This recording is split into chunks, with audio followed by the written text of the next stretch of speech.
Should I or shouldn't I? How to make a business decision.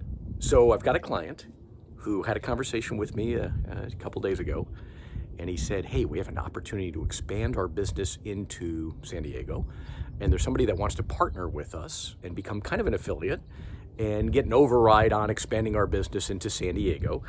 And, there's some things that I hesitate about. The conversations went great. The person's great. But on the other end, the person on the other end of the table is kind of a really strong negotiator and makes me uncomfortable. And, we're doing a little bit like too low a price and a split on this in order to make this thing happen. And they want us to do our product a little differently from the way we normally do it. And I don't know if they're going to stay with us the long term or just use us for a period of time and then drop us and start their own business and compete with us down there. What do we do? So let's talk about this for a minute. How do we solve, should I or shouldn't I? How do we solve the dilemma of whether you should make a deal or not? Whatever that means in your business, right? It could be, you're a real estate professional negotiating a deal and they want to pay this one, you want to pay that. Should I do it? Shouldn't I do it? Etc. My answer to that question, or what I challenged this person to do, was let's talk it through for a minute. Let's first decide, what are the outcomes that you desire?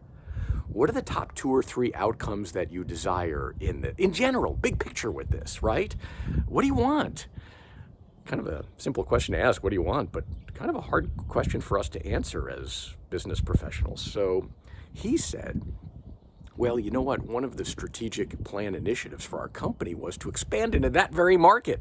So maybe that's number 1. Number 2, I'd like to do a deal down there because it'll make me look good in the eyes of the people I work with and work for. Okay, and what else? Number 3, I think those were the big ones, okay? And I'm trying to do this off the top of my head. It's a couple days back. And what are the concerns? Well, the concerns are that we're giving too much on the pricing and, what if these people leave, etc. So we did a little exercise called, and this is from Dale Carnegie's great book, How to Stop Worrying and Start Living. There's a chapter called, What's the Worst Thing That Could Possibly Happen? So I said, what's the worst thing that could possibly happen? Well, they use us for a year and 9 months, 6 months, and they leave us and they go do their own thing. Okay, well, you didn't have this business anyway, right? And how much money would you make in that 6, 9, 12-month period? And he came up with a dollar amount. And I said, is that satisfactory? And he said, no, it'd be better if it was a little higher or whatever. Okay. So anyway, we did this exercise of what do you want? And in a perfect world, the answer was, we want to make the deal. We want to make more money on the individual transactions, to which I said, okay, great. Well, maybe you can raise your prices in the marketplace and simultaneously negotiate a little lower split for this affiliate, right? And, those are probably the big things. And if they leave, they leave, or if they don't, they don't. And I said, you can even go into your superiors or the people you're working with, not superiors, right? The people you're working with and say, hey, look, this is the worst thing. The worst possible outcome is this. We only make this much money and they disappear, but I'm willing to take the chance, et cetera. And I said, okay, great. Now let's move forward and say, how can you lever this transaction if you do it and use it to generate more business? Okay, what's the point of this conversation? The point of the conversation is, don't be afraid of making decisions.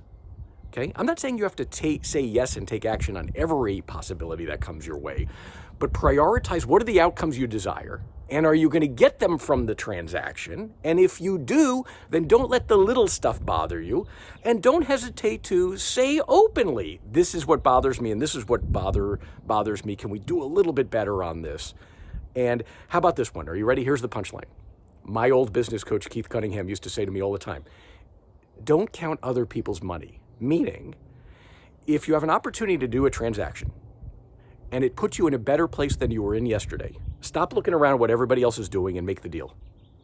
Interesting?